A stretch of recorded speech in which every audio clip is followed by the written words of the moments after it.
Hello there. Final round of the preliminaries, round 15. And we are going to be looking at the game between Alireza Firouzja and Quang Liem. But before we do that, we have to check out what's going on in the standings because it was very, very exciting. Magnus Carlsen and Hikaru Nakamura.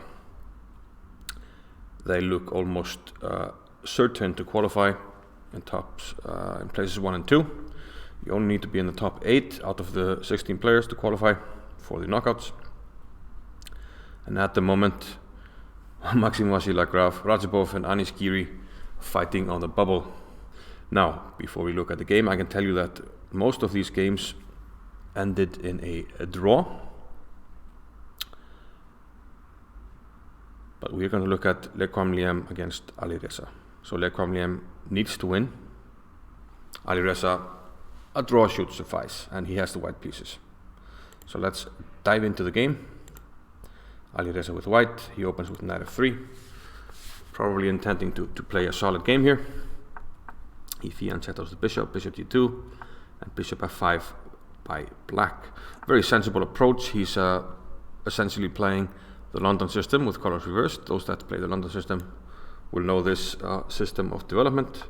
d3, h6 to create this square for the bishop so that you can play e6 without the bishop being harassed. c4, e6, and Alireza now takes on d5 and plays queen to b3.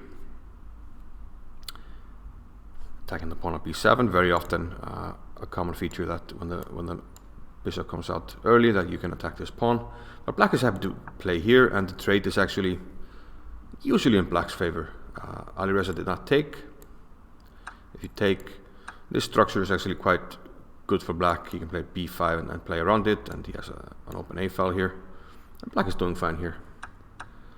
So the queen goes back to c2. And white is arguing that this isn't a great placement for the queen, and you can win a tempo back when you play bishop e3, attacking the queen.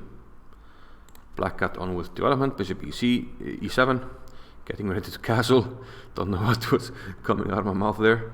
Knight to c3, and castles. e4 now. So both queen c2 and knight c3 are preparing e4, so white can get a pawn here in the center. Quang Liem prefers not to take, and now we have bishop e3.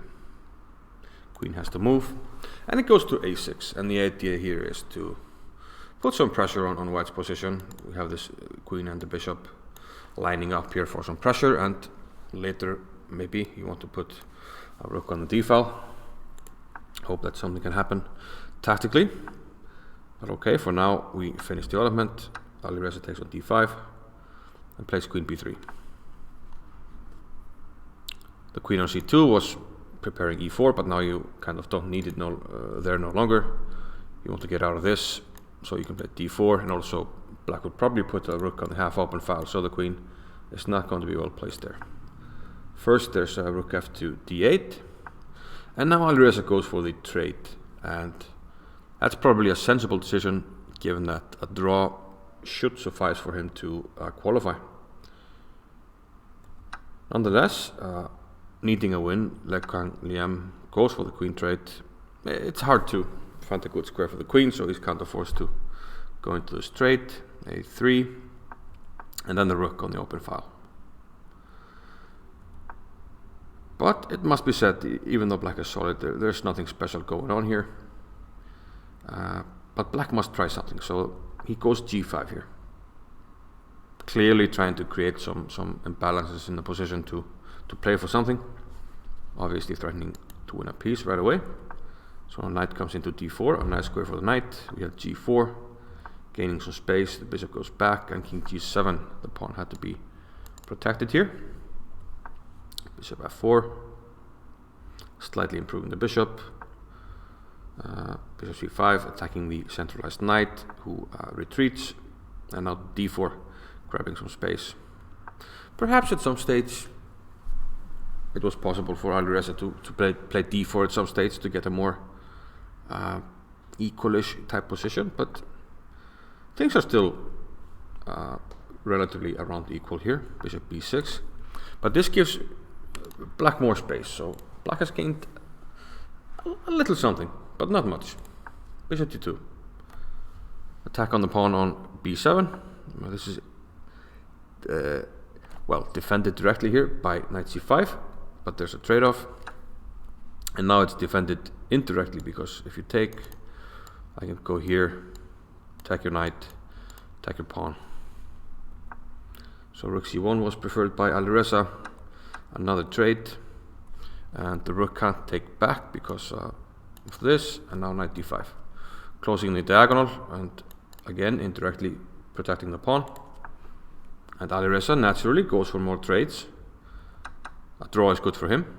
And once again, black has to defend the pawn, rook d7. And Alireza goes for more trades. Sensible. And even more trades.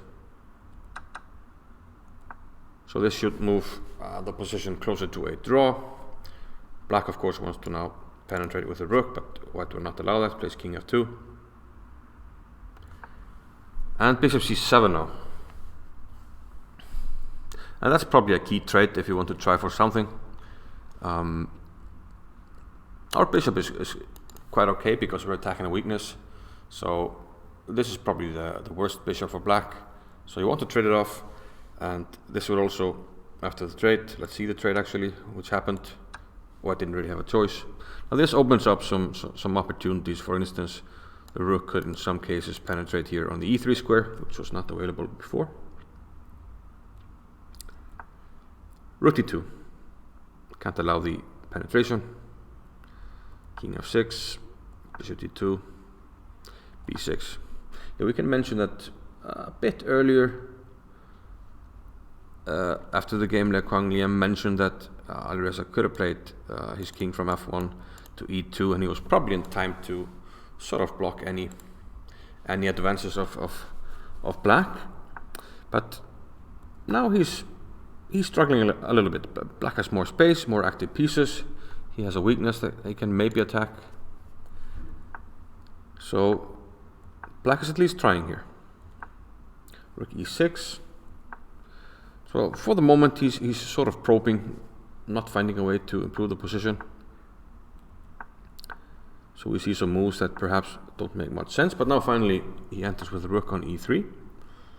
But Alireza calmly just protects the weakness. Bishop f5, king g2, bishop g4, offering the trade. Now if you take, king takes, and white is too passive, so this pawn will drop, and black should be able to win that. So no trade. Rook e1, king f2, and rook b1. Still white has everything covered, but black is very active.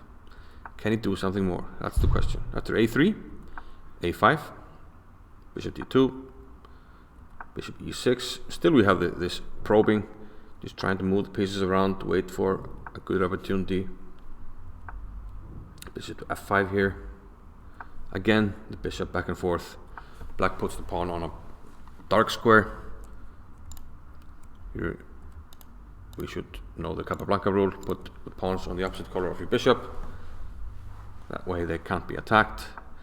And now Alireza offers a trade himself. Now this is a better trade because then the d pawn will be hanging, and white should be able to defend his weaknesses. So now it's up to Quang Liem not to want a trade. f5, bishop e2, rook h1, bishop f3. And now black finally uses the f-pawn to move the king closer, trying to make progress here. King takes f4. So the black pieces are kind of reaching maximum activity here, and now the king actually comes into a g3. And things are all of a sudden getting difficult for white. It's hard to pinpoint like the exact mistake, but here after b4, white is in big trouble actually. Quang Liem played rook a1. Computers prefer rook b1, but the idea is the same. Now we're threatening bishop g4 check. There are no squares, and our rook is no longer hanging on f1, So this would mean that white would actually lose the bishop. So white has to move his rook now to create a flight square for the king. And this enables black to move the a-pawn forward and win the a3 pawn. So that's what happens. Rook a2 jack, pushes the pawn, and Alireza tries to bring reinforcements, but it's simply too late. Rook a1 jack, king to c2, and now he pushes the pawn. Rook a2 and bishop d1. Alireza does get the rook, but it's too late, because Quang Liem now mops up the pawns, and since he has the pawns on black squares, his bishop is ideally placed on this diagonal, preventing white from getting one pawn. That's white's only chance, to get one pawn with the king and then sacrifice the bishop for the other pawn, but he's not able to do that. And simple moves by Quang Liem here, and then king d2, and now you can push the pawn. And Alireza had to resign. So this means, well, let's first see how they did. 97.8 for Alireza, not too bad, but the position was for a long time quite simplified. We have 98.9 from Quang Liem. Quiet game at the start with like a nominal edge for white, a small edge, but then for a long time the game was about equal, but black slightly took over with better pieces and more space, but probably not enough for a win, as Quang Liem said himself in the post-game interview. But then, yeah, nice technique, slowly but surely improving the pieces. Very good end game to study, you know, how to increase the scope of your pieces and, you know, put them on active squares, and in the end Alireza crumbled. So yeah, let's look at the standings before the round. So Quang Liem now moves up, but let's see if that's enough. He moves to 8 points, but he is not among the top 8. He got 8 points, but unfortunately he is on the bubble, and Alireza as well. This loss cost him qualification. He had the white pieces, all he needed was a draw, so perhaps he lacked some practicality, you know, some practicality or experience in this situation, because he should be able to draw, and the position was kind of dry. So yeah, this goes into the bank of experience that hopefully he can draw upon later. But yeah, Magnus Carlsen and Hikaru Nakamura, they get 9 points. So Nepo and Aronian 8.5.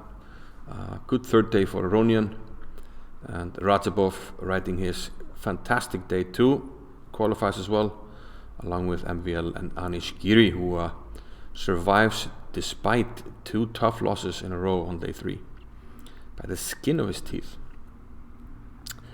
And this means that the quarterfinals will see Magnus Carlsen against Anish Giri, will be very interesting. Nakamura against MVL, Wesley So against Teimour Radjabov, and finally Jan Nepomniachtchi against Levon Aronian. Will be exciting. I will be following, and yeah, I guess we'll do a video on each matchup, and yeah, looking forward to that. See you then. Bye bye.